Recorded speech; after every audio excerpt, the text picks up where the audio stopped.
Let's do something else. How about Spaceman? Well, all those who wish to play Spaceman, raise their hands. All right. And this time, Jenny, you're the Martian. Nah. Oh, it's your turn. I know, but gee, Ben, I can't turn into things the way you can. Aw, come on, Ben. Don't be a dirty guy.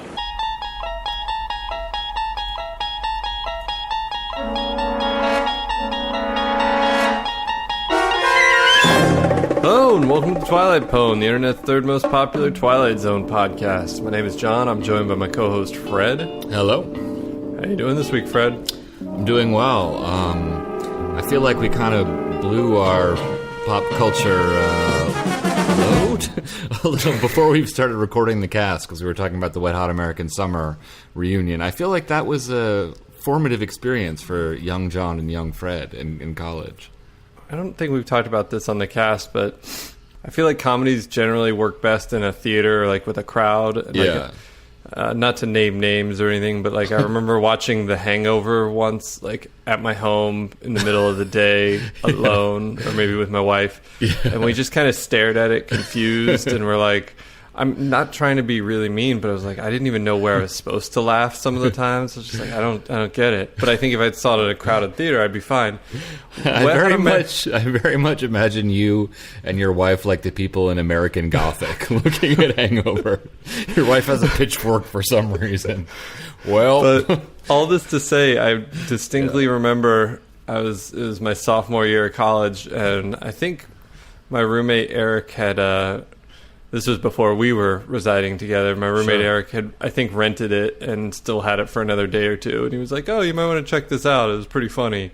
And I just sat alone in my dorm room, like totally alone, watching it and laughing hysterically the entire time. And I was like, you know, that means something. Yeah. It doesn't matter if I'm alone or with a crowd. It's funny, too, because I remember you invited me over to watch it, and we watched it once, and at the end we were like, do you want to watch it again? And we just put it right back in. And then when that was done, we were like, in 10 years... start a Twilight Zone podcast. Yeah, it was magic. Yeah. But, anyway, check it out. So check it out. Listeners, yeah, it's if fun. You haven't. Yeah, and the sort of prequel that's coming out now on Netflix is pretty fun too. But you know, it's even more fun. A really creepy episode of the Twilight Zone, which we're going to discuss this week when we talk about The Fugitive, a third season episode, the 90th of the production run. It aired originally on March 9th, 1962. It's been said that science fiction and fantasy are two different things. Science fiction, the improbable made possible. Fantasy, the impossible made probable. What would you have if you put these two different things together? Well, you'd have an old man named Ben who knows a lot of tricks most people don't know, and a little girl named Jenny who loves him, and a journey into the heart of the Twilight. Sure, Serling. Yeah. That's where this journey is going. That's taken from the testimony of R. Serling. Yes, exactly. In the People versus Old Ben, the United States. Yes, the rest of the files have been sealed. Yes, exactly. I do like how Serling in the beginning kind of gets sort of meta there. He's like, you know, it is said that sci-fi is this, unless it's soft sci-fi, in which case he really kind of breaks down the genre. Mm-hmm. So we like to do our own Serling-style intros. This episode is called The Fugitive, and we've had some pre-communication about who gets to do a certain thing with their Serling intro. John won the coin toss, so I'm going to say you go first.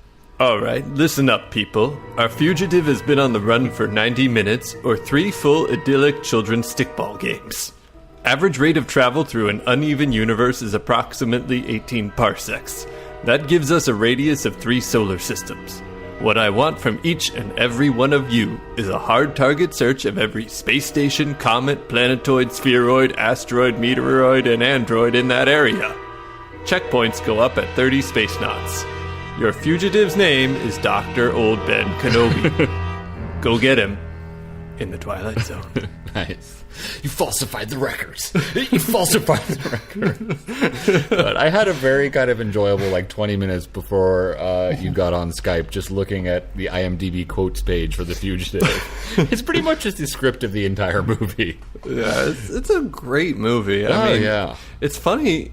It doesn't seem like it would have been, but it was nominated for an Oscar. It's rare that for Best Picture, it's rare that just like a suspense, thriller, action kind of thing gets that kind of respect. But it is one of the better ones ever made. It's really well done. What's weird is like when you watch that movie and you realize all the weird little cameos in it, like Julianne Moore plays like a nurse on like is she the roller skating nurse?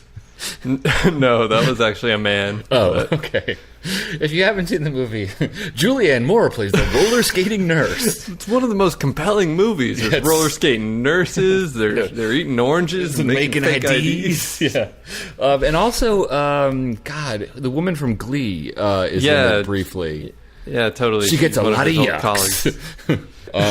All of the small talk is me just trying to get out of doing my Serling intro, but the time has come. You've just met Old Ben, a quite curious character. Be Ben man or be Ben Martian, one thing's for sure, he was written in 1962. In that, he fits squarely with our mission here at the show, which is to present you with the plethora of peculiar persons, all of whom embody the value system and social mores of the time. That is to say, the present day, 1962. No particular reason to bring this up. There's nothing at all in this episode that would ever be considered awkward or uncomfortable to future generations of viewers. I just thought it was worthwhile to remind you, whoever you may be, that the completely normal, healthy relationship between old magical Ben and old young Jenny was conceived of in 1962. That is to say, this year. Enjoy the Twilight Zone. It's a good preface for everyone. Yeah. We're kind of like out of the disturbing mental illness episode into the fire on this one. I think it might be worthwhile to try and establish. Watching it, I was thinking, do we need to have ground rules of exactly how many pedophile type comments we're gonna make, or those kind of things? Just hold us back from the pedophile comments. But it's at some point, it's I don't know how to think of this episode in any. It's just it's so, and it doesn't get better as it goes along. Yeah, it really just gets worse and worse, and it wraps it up with a classic TZ twist that makes it even more not okay. Literally 10 times worse. Mathematically, the twist is 10 times worse. But we'll get to that. We'll get to it all. Let's ease our way into the pedophilia. This one might not get a clean rating, but it's not our fault. Yeah, exactly. Just a factual recounting of what happens in this episode makes it explicit. Anyway, we start on a nice wholesome game of some baseball. Let's just set the scene here.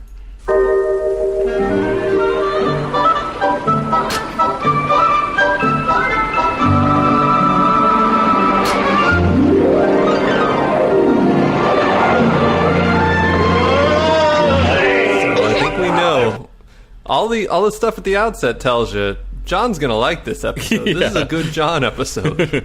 I now want to distance myself from the sentimental music. Yeah, exactly. So it purports to be a nice sentimental, nostalgic scene. We've got some sort of neighborhood kids playing a game of baseball. Mm-hmm. And there's some sort of disputed call, and Jenny, one of the kids who's wearing leg braces, gets all Tommy Lasorda up in the ump's face and starts yelling at him. Old Ben, our sort of other protagonist in addition to Jenny, sort of grandfatherly guy, settles the dispute and then steps up to throws bat himself. Her ass out. Yeah, there, exactly. Yeah. 5 games. Like a tight game. Yeah. Man, that Tommy Lasorda reference just slipped right by you there. I knew who you're talking about. Yeah, I definitely knew that. I definitely didn't text my brother asking him for an example of a baseball coach. So after settling the dispute, old Ben steps up to bat, and he kind of didn't really get the memo about being a nice grandfatherly old man playing with a bunch of kids, because he hammers the ball into next week. Really just the weird thing too is that right afterwards they're like, don't do any magic, and it's it's not that magical to hit an underhanded pitch by a 5-year-old, the ball is noticeably animated, so I kind of got distracted by that, but yeah. But their only ball gone. they're off to make a plan to get it back from James Earl Jones. But before that, they decide to place... Did you have to call your brother to be like, what are some whimsical child baseball movies What's that I the could reference? Sandlot? Did you even know that? Anyway, they're going to play this game called Spaceman, and part of the rules of this is that one of them has to be the Martian. Old Ben's going to be the Martian, and he goes behind this rock to hide, and then the kids pretend to be like spacemen exploring Mars. And they creep up to the rock, and old Ben steps out, only he comes out and... Kind of a low-rent Revenge of the Future get-up. It's kind of like, did he transform into a monster, or did he just have, like, a rubber monster suit? Like, it's hard to tell whether it's, like, magical, or he's, like, a quick-change artist. Yeah, or is he, like, just kind of an over-enthusiastic cosplayer? You don't know. Yeah, it really, it's not in the least bit convincing. The kids, they did kind of play the direction of this kind of cool, though, because the kids initially are shocked, and you're sort of with them, like, oh, God, monster ate old Ben.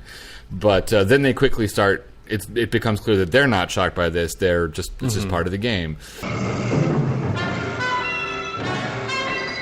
Martian! Somebody shout!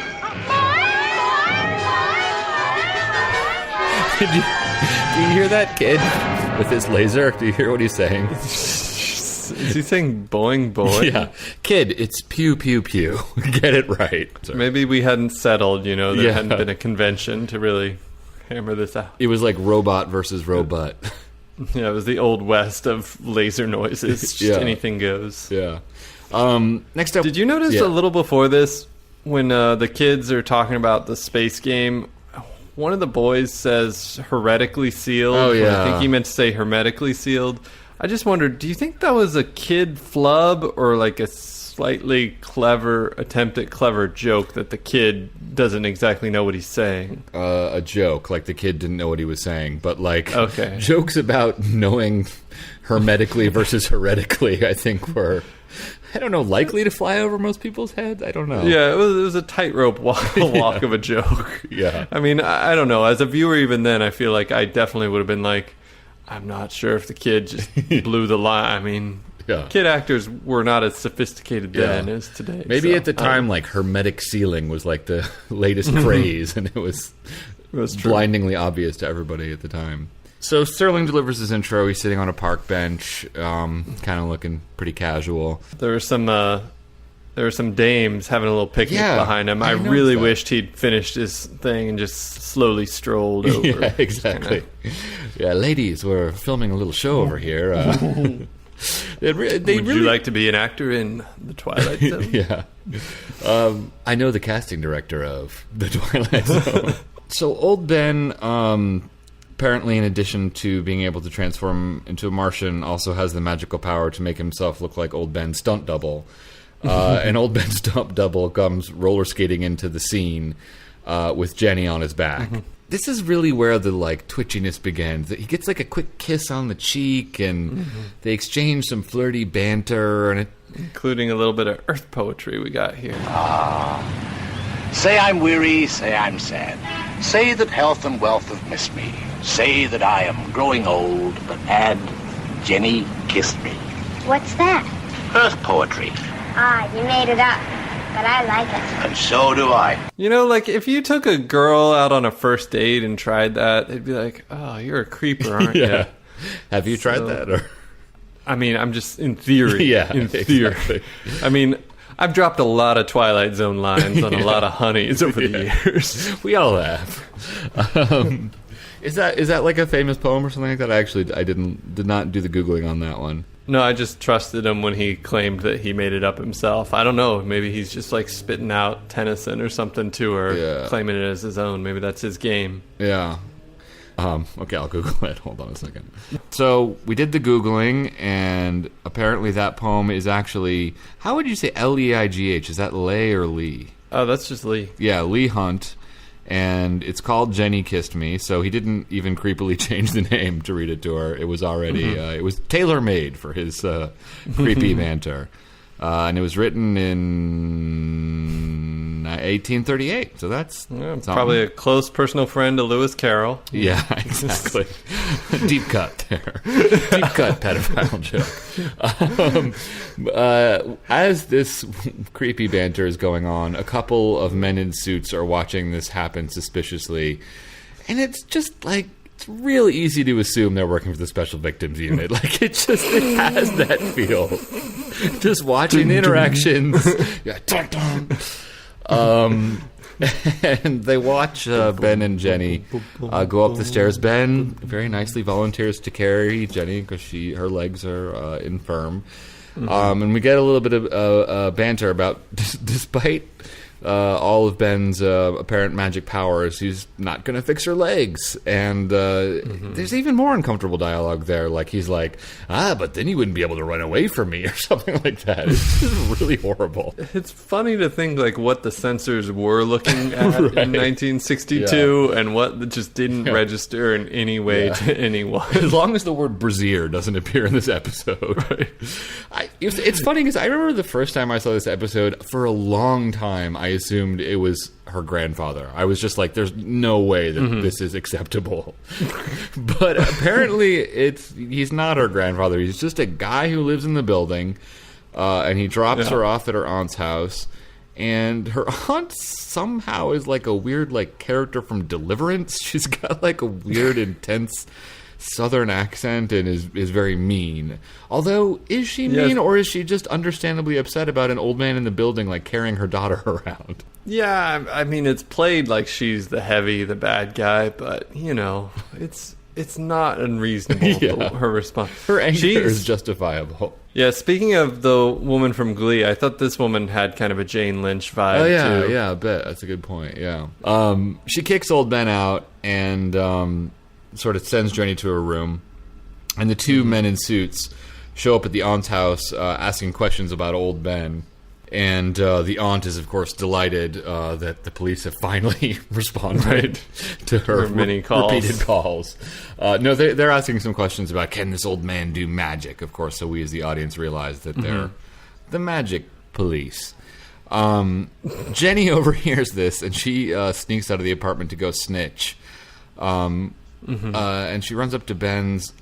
She runs right past the apartment with the crazy old Irish guy with the puppet. Exactly, yeah. And past Lou Bookman's apartment. Right. And right up to old Ben's flat. And there's a very, like, Stockholm Syndrome vibe to this scene. It's very much like, you know, she's reporting to her captors that the rescuers are on their way. Right. She's part of the old Ben family, as they came to be known. Exactly. But there's not too much time to talk all of this over because the two SVU detectives are coming up to find old Ben. And old Ben plays one of his kooky, delightful tricks and disappears. And so, I gotta say, this was a particularly weak-ass disappearing effect. Because he harnessed the power of the commercial break to do his disappearing. It's like he's standing there, cut to commercial, come back, and he's not there. It's like, well, we don't know. It could be days later. Don't worry, Jenny. I'll sneak out during the Colgate commercial. He disappears, though, and while the two SVU detectives are looking around his apartment to find him, Jenny goes back downstairs and pulls a mouse out of her blouse, which, after a quick sound effect, turns out to be old magical Ben. Yeah, pulled a little Peter Pettigrew for you HP fans. Ooh, did Peter Pettigrew turn into a mouse? Yeah, wasn't that? Yeah, I don't know. I'm not as, not quick on my HP references. It's weird. Like, I feel like Harry Potter is just so voluminous, you could basically say anything right there, and I'd be like, sure. Like, I'm pretty confident that at some point Dobby the house elf cast a transformation spell and disappeared into a, not in the woods or whatever. But cool, fair enough, Peter Pettigrew did it. It turns out that Ben and his magic powers are on the run. Jenny's getting suspicious of what exactly is going on, so he comes clean. Ben? Yes? How come those men are after you? Are you a criminal? In a way, yes. What'd you do? Rob a bank? No. Kill somebody? No. Then you must be a communist. No, little monkey, I'm not a communist. Yeah, I don't know. At the time, I caught it because I thought it was funny that he made the communist line. But yeah, just listening to the audio isolated and where the discussion's been going. Yeah. That whole, are you a criminal? And he's like, in a way. God, Like, in there are another some time, societies, I wouldn't. right. Yeah. In today's uptight society, I guess so, Jenny. Yeah. It's hard because, like you said at the beginning of the discussion, it's like you start watching this episode and you're thinking of stuff to riff on, and there's the obvious old Ben, is a pet a bear joke. And you're like, haha, and then it just keeps coming and coming and coming, and like every It's single like you want to line. do something else, and it keeps throwing you these like floaters right down the middle. know. It's like, It's like, is there a bad score cue? Is there like a funny sound effect? Like we want to think we're like more sophisticated and that we have more to offer with our humor, and not just like, oh, the old guy, he's dirt. but they're like baiting us. Yeah, really. Like, can't somebody have like a bad makeup effect, or like they're just grasping for non-pedophile straws here? Totally. Yeah. He's on the run. He's got to leave planet Earth before those two guys catch up to him. But before he's gonna go, he's like, I'm gonna do something I should have done a long time ago. God. He picks Jenny up. Takes off her brace, puts her on the bed, and pulls some weird little thing out of his pocket. And I just have my head in my hands here. Like, what the hell? Anyway, the thing is like it looks like a weird little like personal fan or something, and he starts, waving it around her, and it heals her leg. And that's quite magical. Yeah. At that point, the evil aunt comes into the room, and Ben makes usage of another cutaway to commercial to turn into a mosquito and fly out the window. Jenny, her legs healed, dashes after old Ben, but encounters the two SVU detectives on the staircase going down. And apparently old Ben isn't the only one with a weird little personal fan thingy. The agents pull one out of their pocket, wave it at her, and that knocks her out. When we get back from commercial, we have another dubious Twilight Zone doctor who his diagnosis is quite vague. He's like, well, she's probably going to die, but all we can really do is wait. It's like, it's another one of those classic, if she's alive at midnight, she'll live forever. Yeah, forever, yeah. She'll It's be like maybe immortal. that's the only doctor who's willing to go to that tenement. Yeah. The fly buzzes into the room, or the mosquito, or whatever it is, and old Ben appears to cure Jenny of her mysterious and vague ailment. Hello, little monkey. I thought you went away. I did, but I couldn't stay away from my best friend for very long. What seems to be the matter? I don't know. I saw those two policemen, and then I fell down. Am I gonna die, Ben? Yes, eventually, but not right now. Close your eyes. Am I going to die? Eventually, yes, of course. You're not immortal, Jenny. But that he cheers her up by curing her with his personal fan thing again, and she's magically better.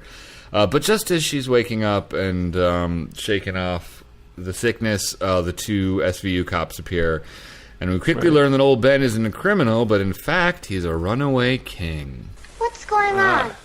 What's this Your Majesty stuff? Well, little monkey, I have a confession to make. You see, I'm a fraud. Huh? I'm not really a criminal, and these men really aren't policemen. They're my subjects. And I regret to say, I am what you would call the king. Aw, come on. Cross my heart and hope to die.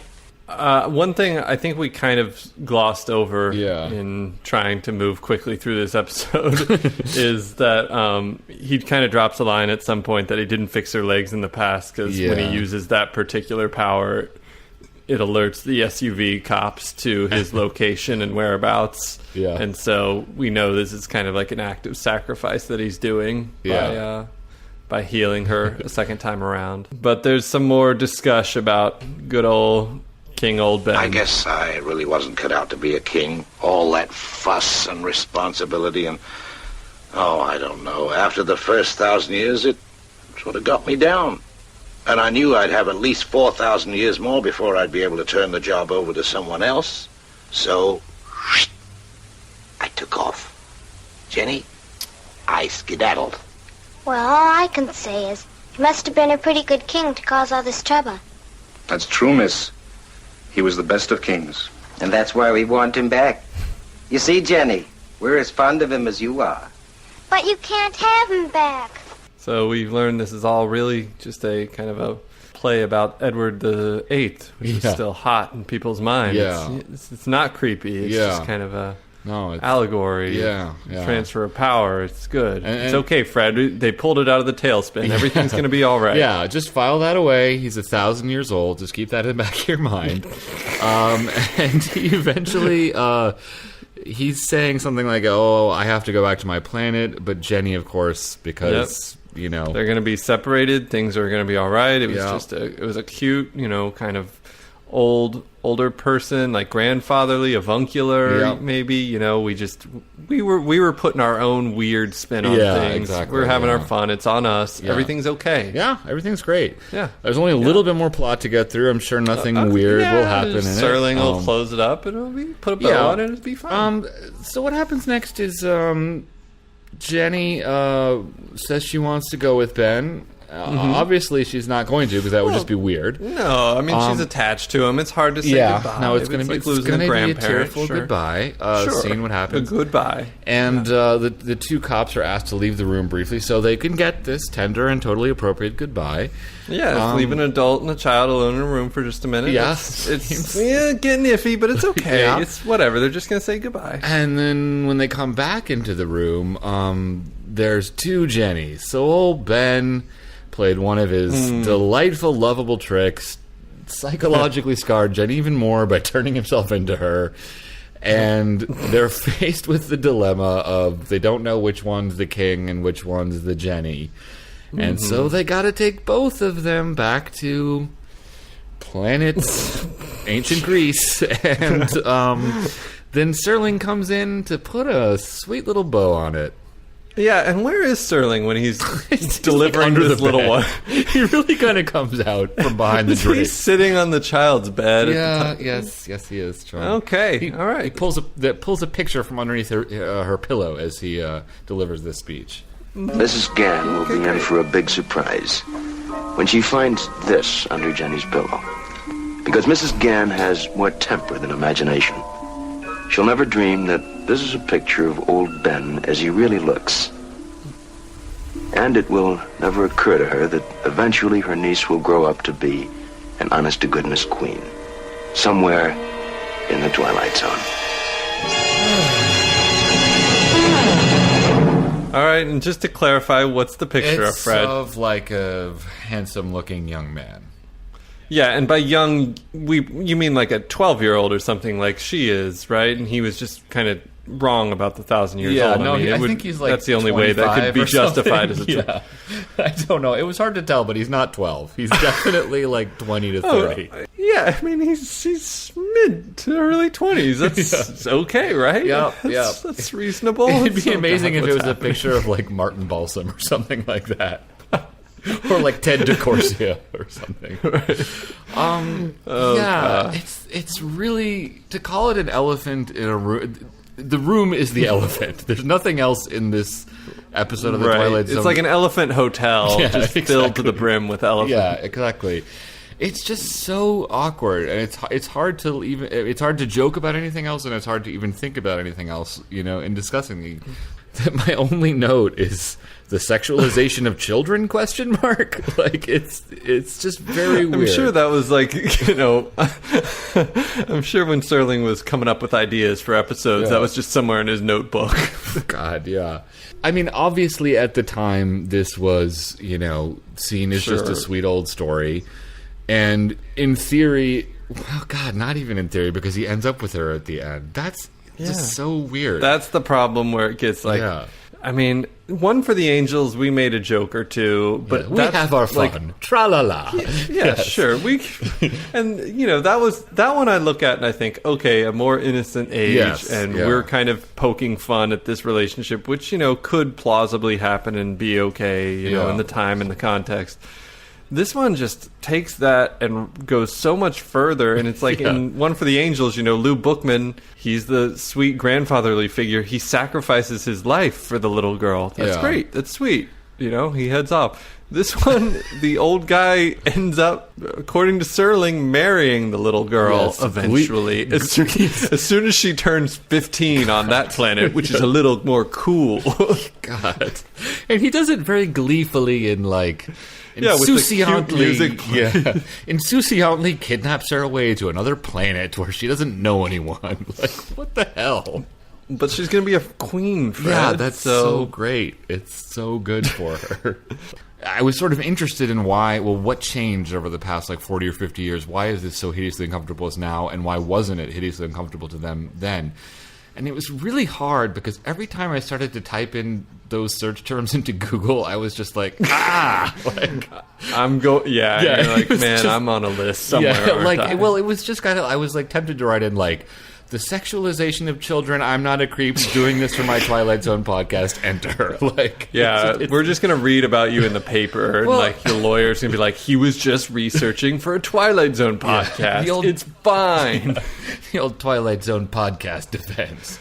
Yeah, I do think it is actually interesting subject. Even that makes me sound creepy, but I do think it's interesting that that's changed. It was hard for me exactly to pin down, what happened in between then and now that makes this hideously uncomfortable. I think it was a less talked about subject, and so maybe you could get away with something like this just because no polite person would admit that, they thought this could be an issue. It just wasn't something discussed. But I feel like there had to be people, even then, watching it who were like, Well, I think the thing is even you go back much further. The movie M, that classic. Sure. I guess Peter Lorre. Yeah, Peter Lorre, Fritz Lang. Movie is about a guy who molests children, and that was from the 30s, I want to say, or sure. Yeah, it's so obviously 30s.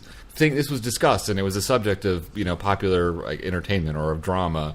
But I just think that it was people's mind. Peter Lorre, right? True. The idea, if you're going to have a child molester, it's going to be the most hideous, horrible person. It's not going to be a friendly Santa Claus type figure. It was just. Yeah, and I also think that weirdly, that's an interesting reversal of the actual reality of child molestation, which is that it's more commonly someone who purports to be a grandfatherly figure.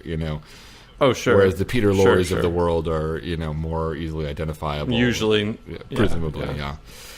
More laughs from the Twilight Pwn. There's just really no way to I really just don't have anything else from this episode. I think if, there are some mildly amusing little bits in it, and it's relatively well made, but it's, when you check into the Elephant Hotel, you're going to talk about elephants in your Yelp review. So that's all I got.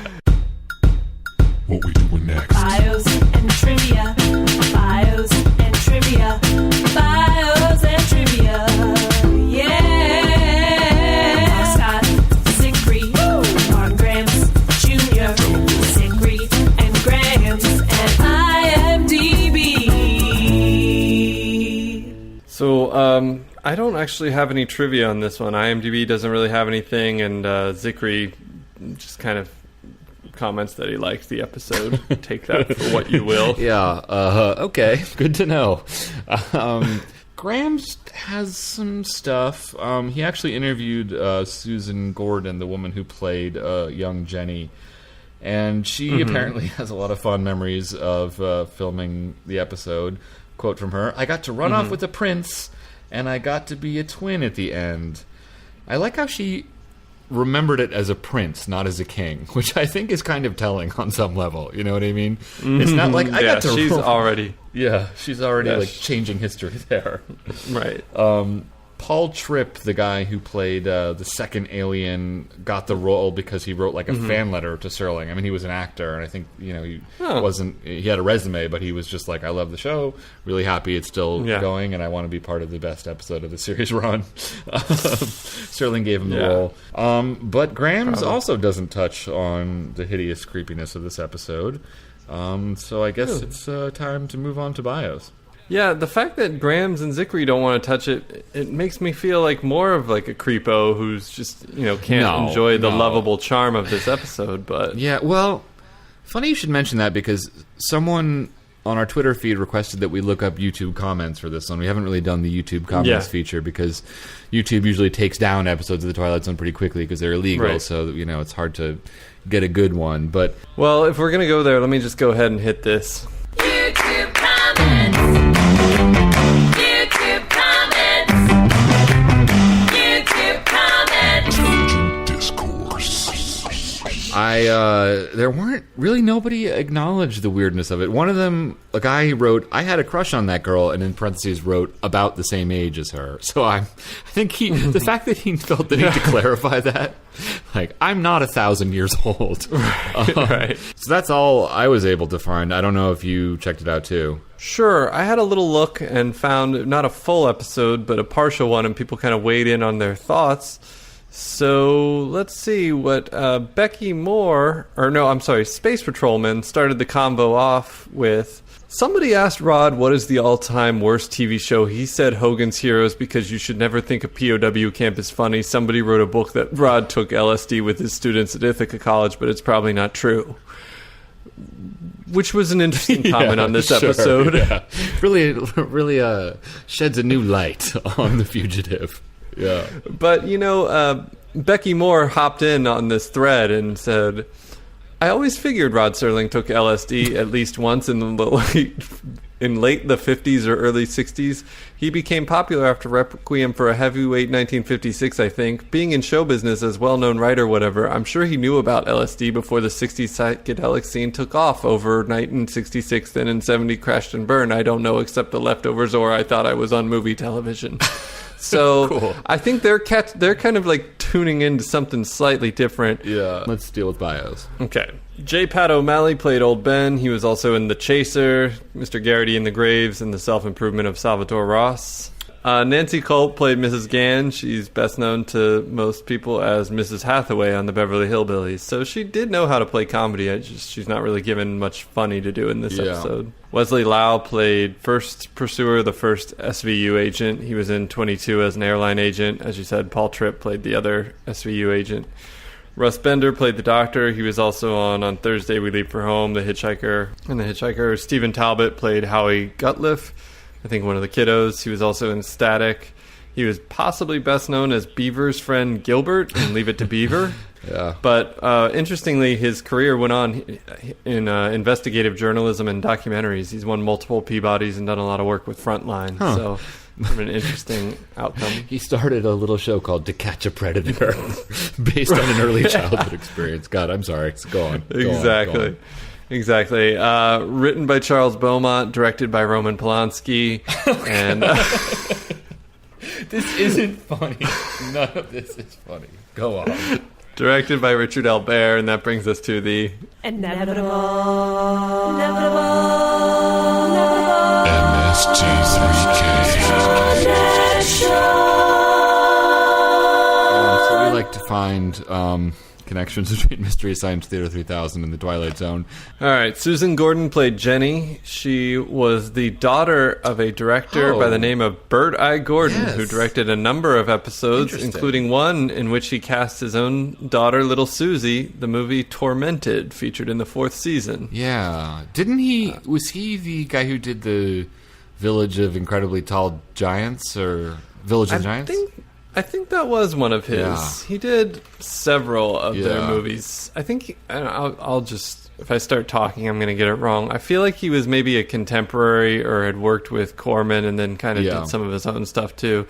Yeah, he did do Village of the Giants. Yeah. I think he also did The Magic Sword, which was not a terrible movie. Yeah, in a weird roundabout way, Village of the Giants has a cameo from young Ronnie Howard, who also had a cameo in The Twilight Zone in Walking Distance. Yeah, So yeah, it all comes together. Wheels within wheels. IMDb gives this episode a 7.6. Right. Smack dab in the middle. Yeah. Once again, I feel kind of confused about this one. I mean, last week, when we did Miniature, I felt it was a well-made episode that just was fundamentally uncomfortable. And actually, a listener tweeted at us and was sort of had something kind of like very smart and concisely put it. He said something like, "We as the audience can see that this character is disturbed, but it seems like the episode doesn't know that the character is disturbed." And I sort of feel like the friction between those two things creates a sense of unease that makes it uncomfortable to watch. I feel exactly the same about this. Like, it's definitely a competently made Twilight Zone episode, but it's just implies this really creepy relationship, and it just does it so cheerfully. It's like watching some weird cult video or something like that. Right. I want to just put myself in the headspace of a 60s audience, and if I look at it in those terms, then I feel like it's maybe like I don't know. In those terms, it becomes like a 6+ 70 type episode. Yeah. Where it's like, yeah, the acting's cute. The kids, does a fine job. The story hums along at a good pace, and the twist with the two Jennies at the end is clever, and it's described as a quote unquote quirky love story. Yeah. In all that, it's like, if I look at it through those lenses, then I think of it as like maybe a 7-ish. Even if I put everything to the side, I don't think it's like a great episode, but it's like, okay, that's a good example of a Twilight Zone episode. Yeah, you might call Taxi Driver a quirky love story. Right. But man, when you take off those glasses and you just look at it through a modern lens, it's hard to know what to say exactly. I mean, I will say also, we're not just stupid random creeps who are making a big deal out of it, because everyone on Twitter who responded to us about this episode basically jumped the gun and said, every message was like, is it just me or is this hideously uncomfortable? So at least us and our listenership. So listeners, just so you know, you guys are big creepos too, just like us. That's how you found us. We're all in the same boat. Okay. I'm just gonna skirt the issue. I don't feel like it's a 5 for me. Like, what are you gonna say? It's a 5. Like, it's not great. Even if it wasn't creepy, I don't think it would be amazing. It doesn't. It's like another like Twilight Zone episode that's like tries to be lighthearted and kind of doesn't really land any real punches. It doesn't feel... Yeah. It's not even as touching as One for the Angels, because I feel like there's that real sacrifice in there, and this one is a little bit more like the king kind of getting his way through impish charm. So I don't know. I feel pretty comfortable giving it, a 5, and that's... there's an asterisk attached to that, and then there's a long explanation of it. But well, I'm gonna have to revise a bit, because I just double checked. You gave One for the Angels a 4-. Okay, so. Well, the and podcast I gave was One young. for the Angels a 6. The podcast was young then. I'd probably give One for the Angels now a 6 and this a 5. Yeah, I feel like I'd maybe push One for the Angels up a touch. I gave it a 6. This, I was saying 7. I think it's more like a 6+ range if you if you pretend everything's not happening. I can't call it a 5 because 5 is like everything's not happening. If you pretend everything that happened in the episode didn't happen, it's a 6. Yeah, go on. I don't know. I mean, I can't call it a 5 because in my own personal thing, that's forgettable, and I'm not going to forget this. These are the things you need to remember. Yeah, but I don't know. It's like it's not a 4 bore. It might be. It's definitely not that. I'll call it, let's say like a 3+. Kind of a stranger danger. Oh, you're going. Well, you're all over the map. You were just talking about 7 5 seconds ago. I'm saying if you pretend, that's the slap on the wrist for the message that I'm giving it. And they're getting your message loud and clear. I'm thinking, I feel like it should either have a 6+ asterisk or a 3+ no asterisk. That's how our rating system is getting incredibly esoteric. This episode broke the rating system. I don't want to rate it. I don't want to touch this episode. Yeah, this is like getting into like sabermetrics territory with our ratings now. I felt more confident going into Death's Head reviews than I did sitting down to talk about this episode. Far and away. Bring it on. Let's talk about the Holocaust. Just don't make me talk about old Ben. And we don't have to talk about him anymore because that's the end of the episode. We're done. It's over. Let's put a cap on it. Okay. Thank you to the passive-aggressive listener who requested this. It was a guy named Adam, I want to say, via Gmail. Yeah, we got it for some kind of prison account, but thanks very much. Yeah, what do you suppose .priz means? Anyway, thank you, I guess, Adam. So next week we're going to do another listener request. We're going to do The Long Morrow. It was requested by who? Spencer on Tumblr. Thank you, Spencer. If you want to get in touch with us, request an episode, there's lots of ways to do so. John, what are they? You could send us an email at twilightpwn@gmail.com. You could get in touch with us on Twitter at Twilight Pwn. You can check out our website, twilightpwn.tumblr.com. You could listen to us on any kind of podcatcher app you might be able to track down. And you could subscribe to us in iTunes. If you're over there, if you'd leave us a rating or review, we would really appreciate it. We have a lot of fun reading those. To that end, could we say thank you? And I forget if we already did this once, so you might get a double thanks. But thanks to Thomas K. Dye, and thank you to Poniac. It's been a while since we've heard that from Poniac Nation. Yeah, exactly. We need to get that started up and again. For the outro, I won't ask you any uncomfortable questions. I'll just read a few Twitter thoughts from people who tweeted at us about this episode. Sure. Chinese Medicine tweeted a picture of the cartoon The Critic saying, "It stinks." Joseph says, "The monster is terrible. Also, it's super creepy that he kidnaps the girl, but they justify it because he is good looking." That is a good point, Joseph. He is good looking. We didn't really get into what a dish he is. Yeah, exactly. Which we normally would do. Very unlike us. Yeah. Chris said, "Let me assure you that it's all perfectly legal and above board when you're in the Twilight Zone." Right. Good stuff. And then Dave Kalo says, "Sure, is it me, or is the relationship between the old man and the girl beyond creepy?" No, Dave. The land of shadow and substance. Yes. Of creepiness. Yeah. It's a very shadowy land. Cool. Yeah. All right, well, I'll talk to you, hopefully, for a slightly less twitchy discussion next week, John. All right, talk to you later, Fred. Cool. Bye.